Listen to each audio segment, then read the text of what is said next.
Beyond the newsroom, where untold story is revealed.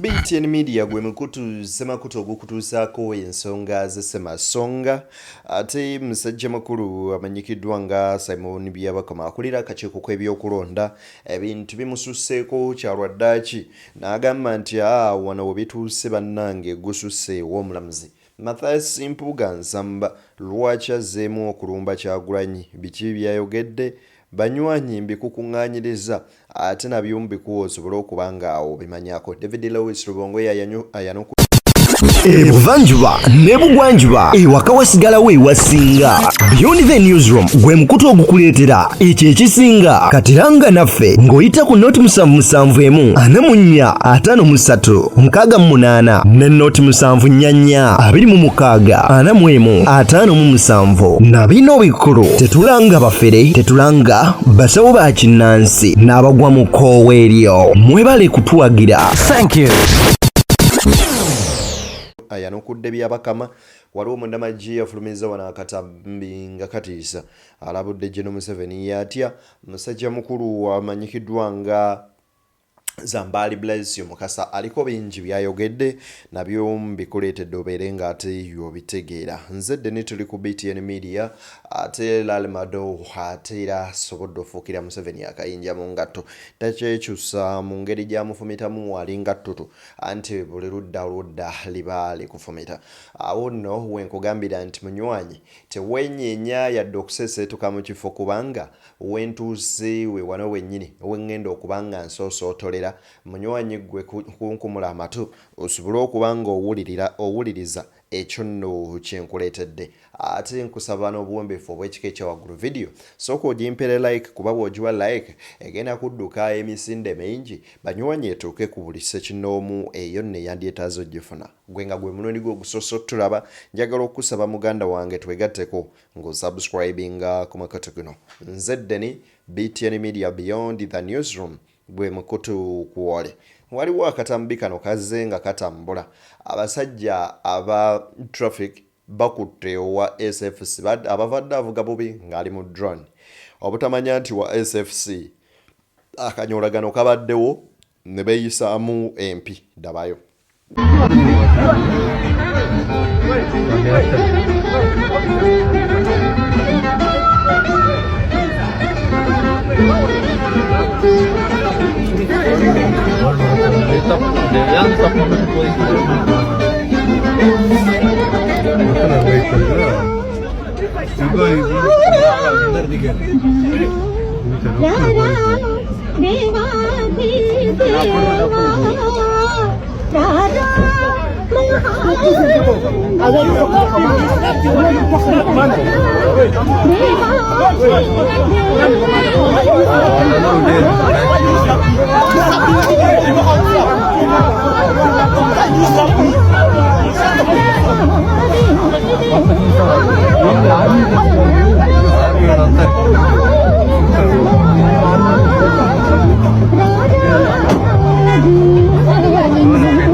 Bwekibanga okeera ku makya n'osuubiza abantu emirembe era ng'ogamba enfuga ey'amateeka weeri kati wano ekwasisa amateeka kubadde luddawo bwekiba nti wa traffic abadde ayimiririza nga bayimiriza mu mateeka era nga kyayagala bakole ng'ayagala ababuulire eki lwaki ensonga amuyimiriza kaakati lwaki ate owa traffic baba bamukuba.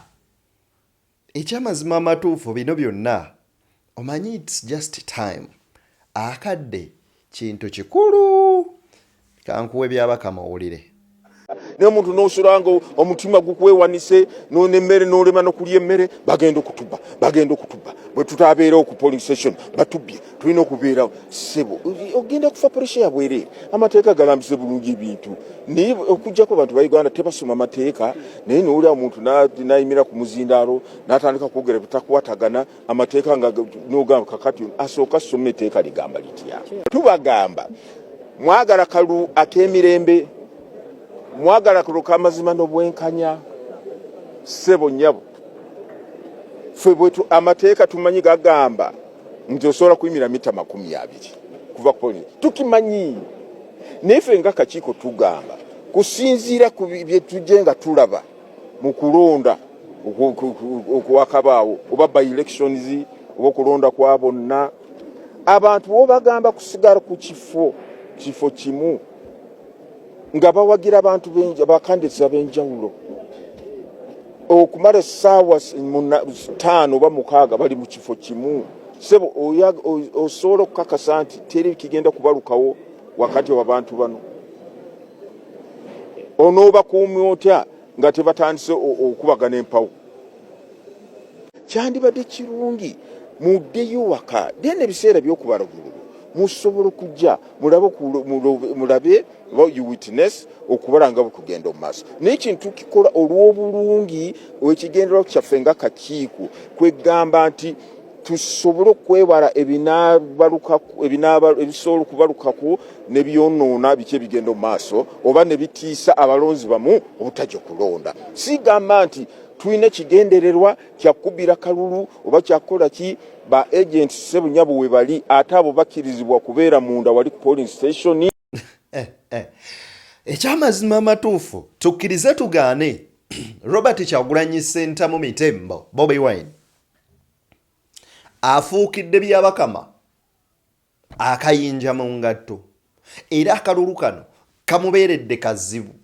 kubanga kamwogeza ebikikinike ku makya n'olweggulo musajja mukulu ono Byabakama gwe twogerako ulira ebigambo bye statement ze zijja zikola ziti imbu temuyina temumanyi mateeka owulira oli ng'akwata omuzindaalo n'ayogera kino ne kino nti amateeka gagamba gakukkiriza okubeera mu 20 meters or parameters kakati bwe gaba gakukkiriza mbw ate temuyinza abeeraawo ne muteekuba mpawa ebiyinza obuviiramu obujagalalo n'ebirala ebiringa ebyo then what is the purpose of the police awo wejjiramu because mu kulonda poliisi yokka ekkirizibwa okukuuma emirembe to keep peace, law and order.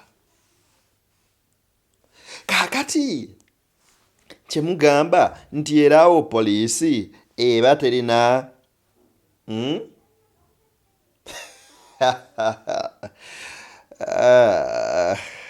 baana ba taata Byabakama ono y'omu nze amaanyi agammaze amanyi lwaki agammaze sokola okwenkulage yino video ya Byabakama. Byabakama agamba nti bangi ku bantu abawandukulwa akakiiko kosa ababejja mu lwokaano kyeyagalire bakulabikira ku bukonge bw'atyo n'asaba abalonzi okufaayo okumanya abantu abakyali mu lwokaano ku bifo eby'enjawulo. Omuntu yenna bw'asazibwamu nga wasigaddewo bakandidate nga babiri ng'ate ballot paper yamala okukubibwa tetugenda kuddamu kuba akalulu ako naye tulina engeri gye tutegeeza abakwatibwako oba balonzi nti ku lunaku bwe luti bwe munaagenda ku polling station y'egindi bwe munaasangawo candidate gundi ku ballot paper temumuwa kalulu oba temumulonda kubanga yasazibwamu oba yavaamu. Wabula ono atubuulidde nti akakiiko kakola bukubirire okumalawo emisango gyonna egyakaleeterwa nga n'olwaleero kaliko emisango gye kajje mu ddiiro.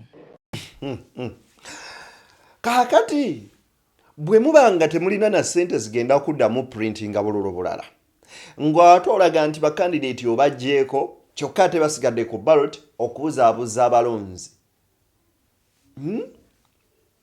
Byabakama bale bannayuganda mubabaleemu koko obuntu mubabaleemu ku magezi kuba nabo bantu bategeera. Kankuwe wano David Lewis Lubongoya. Tuwandiikidde ne bagamba tubeere ne representatives 5 ku National Talent Center ne tugamba kale. Naye bajja kukola ki? Mu kalulu akaggwa twasindikayo bakomredi baffe. Naye baatuuka okubuuza mwami Byabakama ne results z'oli mu kusoma ozijjawa? Nga of course tasobola kunnyonnyola. Baadde bajja ku internet ne bamakinga sure nti ne bwe naali agadde okufuna agent wange okumbuulira results ku polling stations zonna bwe zibadde zitambula nga omuntu oyo tasobola kukola ki? Kutubuulira bwe kitambula. Okusinziira ku Lwanyaga, akakiiko kakyalina omulimu munene okumatiza bannayuganda nti okulonda kugenda kubeera kwa mazima n'obwerufu, nga kino akyesigamizza ku ngeri gye kakuttemu ensonga ezimu. Kaligamba ku transmittinga results electronically batuwe. Bo bagenda kwewa provision, bagenda kweterawo amakubo n'emitendera bagenda okusobola bifuna electronically. Ate ng'era etteeka lyamugamba abituwe electronically. So tusaba nga bwe yeelowoozaako n'ebibiina ne bakandidate abalowoozeeko kubanga electronically teka lyakimugamba akikole. So system gyagenda okukozesa bw'aba akozeseza VPN nga internet agijjeeko gyareceivingirako ebintu ebyo ne political parties azihooking into oba azitappingemu oba zibeere part of the process, zibeere part of mweyo structure ye gyali mukulowooleza nti ekibiina kya NRM, ekibiina kya NUP, ekibiina kya FDC, ebiina ba candidates ne ba candidates abali independent ategeere nti bigenda kuba n'abantu 146 nga bali ku talent centers baze okuteeka mu nkola akawaayiro kali ak'okureceiving items oba tala sheet electronically. Alex Rovans Lwanyaga nga wabyakulonda mu NUP agamba nti baagala akakiiko k'ebyokulonda kabeere kalambulukufu ku ngeri ebigattiddwa gye bigenda okutambuzibwamu. Kati Byabakama bwe kibanga olabanga naye yaggyibwa ku Ballot akyaliko wali bonaatiikinga gyali kyokka nno nga bo kimanyikiddwa ne mu kalulu ka 2021 nti bajjako internet. Then what do you expect to happen in 2026 when the internet is being shut down? So after shutting down the internet, mwe receiving a result seasonal electronically.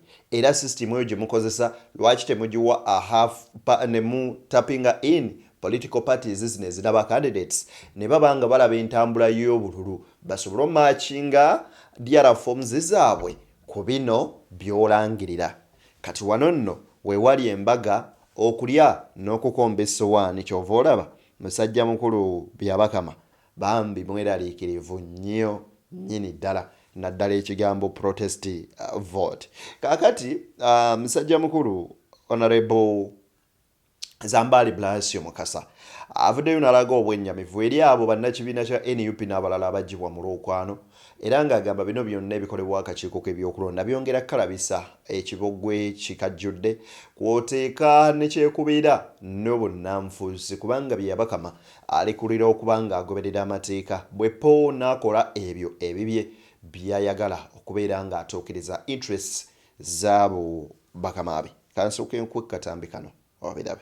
Ndoza ekyokugenda nga bakandidate ba National Unity Platform bavaamu si baffe bokka naye waliwo n'abalabe bajjeemu okugeza emakindi abantu 11 babajjeemu ne balekamu omu wa NRM. Ndowooza eggwanga kiriwo ekifaananyi mu nsi mwe tuli era kyewuunyisa kyeyasigaddemu wadde munnayuganda naye muyindi. Omuntu omuyindi okufuna emikono nga munnayuganda owaawa talina mikono kikuleetera naawe endowooza enkyamu ne weebuuza wa we tulaga naye newakubadde ebyo bikolebwa President waffe yatugamba Robert Chagwana Kisentamu nti bino byetugenda mu bya ddala era tetusuubira kufuna fairness naye buli mukiso omutono oguliwo tugukozese tekibamalamu bantu baffe maanyi abantu baffe abasigadde mu Lwokaano mugende mu bungi mubalonde ate bawangule tusobole okununula eggwanga lino naye nga kimulina okukola kunyweza okulanga President Robert Chagwana Kisentamu awangula okulonda kuno. Oyo ye Zambali Blasio agamba nti byadde byonna weebiri ebikolebwa babikola naye bireme tuyigula ttama tugende tulonde mu bungi ddala ate tusobole okuba nga twenunula n'okuva mu mbeera eyo. Ebigambo ebyo nno bya Zambali yabyogedde enkya y'olunaku olwaleero abadde holdings press conference. Njagala kuwa akatambi kano kalabe gwe naawe olabe kikyolowooza. Mbega iti singa okulonda kuggwe ne mutabanja buwanguzi bw'omuntu temutwekwasanga olw'okubalemesa temuvayo ne mugamba nti ab'ebyokwerinda babalemesa okulwanya obwabuzi omulamu kubanja mu bwabuzi si gwekalakasa ekyokulwanyisa kyekinu tokwata jjinja tokwata amazzi ekyokulwanyisa ambuleera giino gyoba okwata byonna bigenda kwera byabwerere byemukoze wabakubye tiyagaasi abamu bafumule abalaba bamenye abalaba basize emitwe bigenda kubeera byabwerere singa mumaliza muleta temutadde mu ntebe kasa mukubye mu bbanga byonna bigenda kuba byabwerere ate mbegayiridde temutwekwasanga singa mulemerwa okuvaayo mulaba abasajja abakulu bagenda kugayirira mu mayumba gaabwe olaba abakazi n'abaana nga basobola okuvaayo kujja okubanja obuwanguzi ngeri wali abasajja beggalira emayumba gaabwe mulina lage nti waliwo ne disitulikiti ezimu ezitagenda kwera mu deployment tebagenda mu deployingayo omuntu yenna ebyalo ne disitulikiti ezimu essira ligenda kubeera mu site bibugabuga waliwo disitulikiti ezimu zitagenda kubeera mu deployment singa mulemerwa okuvayo ne mubanja obuwanguzi temutwekwasanga byalisanga oluvannyuma olw'okulemera okubanja obuwanguzi temutwekwasanga olw'okubalemesa buno mbakate si bwange nanentumiddwa basigadde temutwekwasa.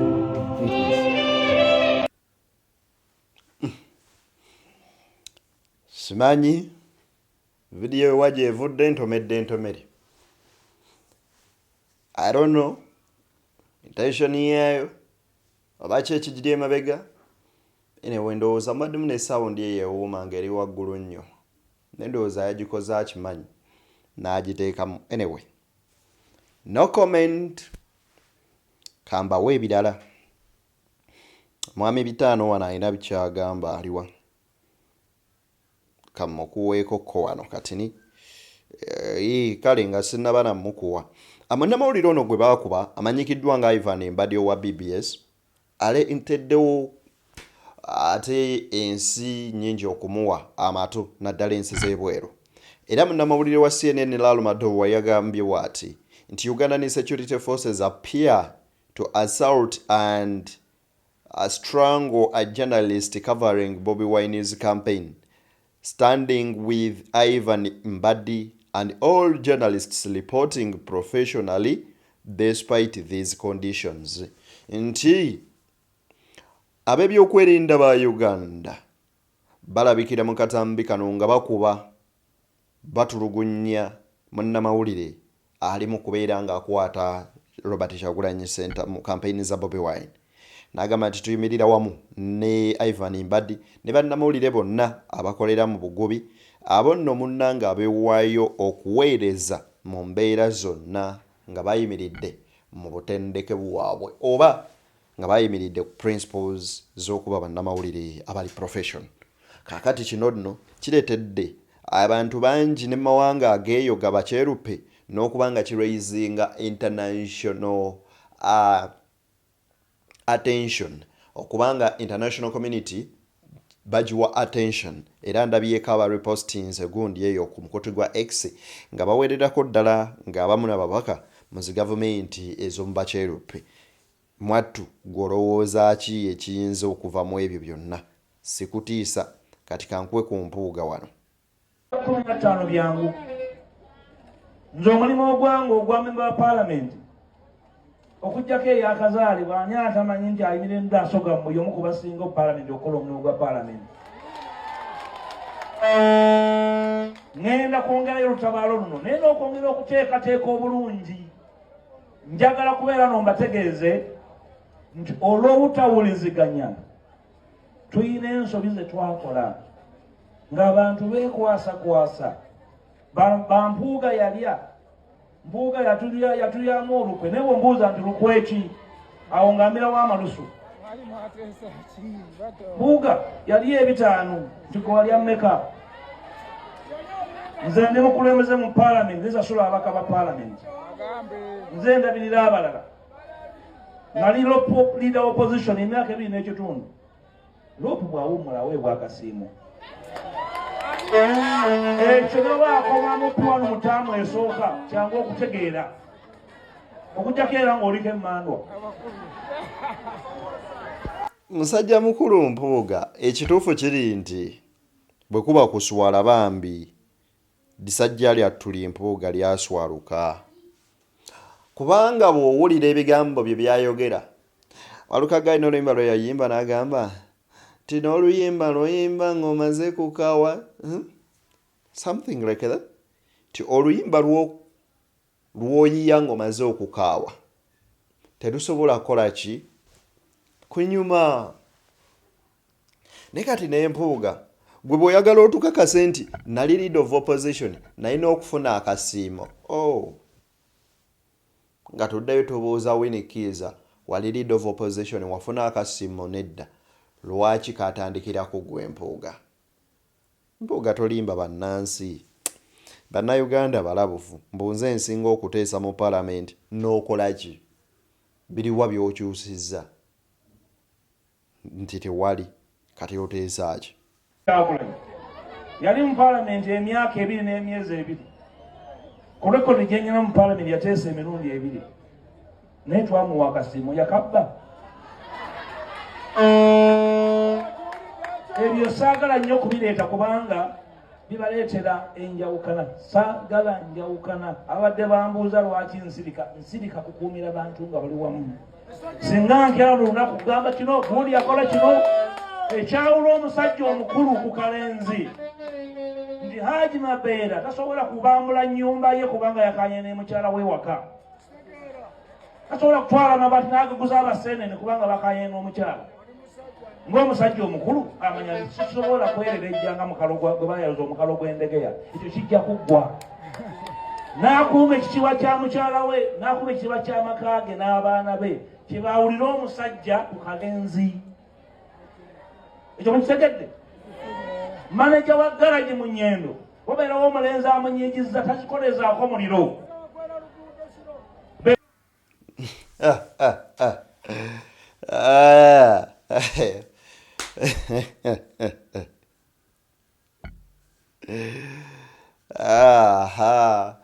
Anyway, no Mpuuga annyumira.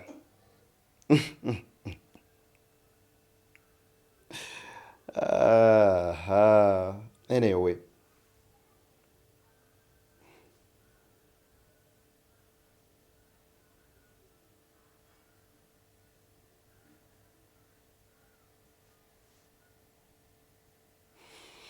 kale oli ku BTN Media.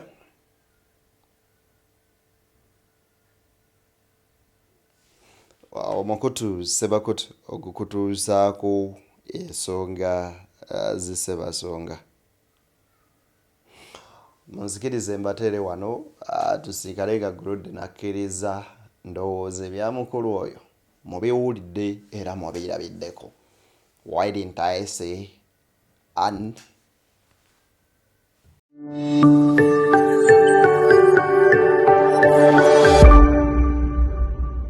Beyond the newsroom, where untold story is revealed.